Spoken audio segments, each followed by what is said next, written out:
हम मीनू झा गोर लगै छी समस्त मिथिलावासी के सब गोटे के दिया बाती के बहुत बहुत शुभकामना।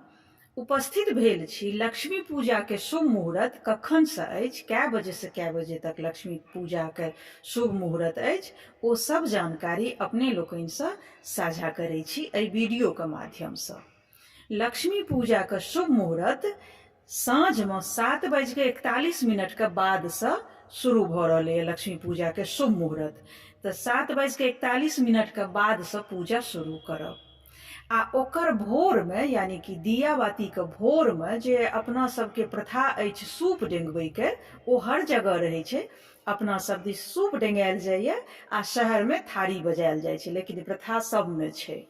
तो ओ जे ओकर जे शुभ मुहूर्त छे ओ 3:41 के बीच में छे, यानी कि भोर में 3 बजे के बाद से ल क आ 41 3:41 के अंदर में कखनो थारी बजा सकै छी।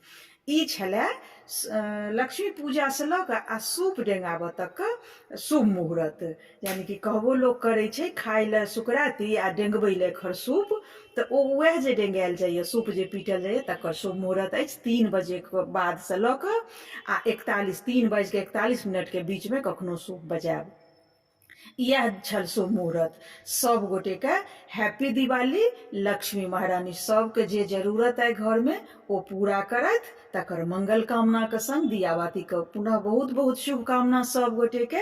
जय लक्ष्मी महारानी।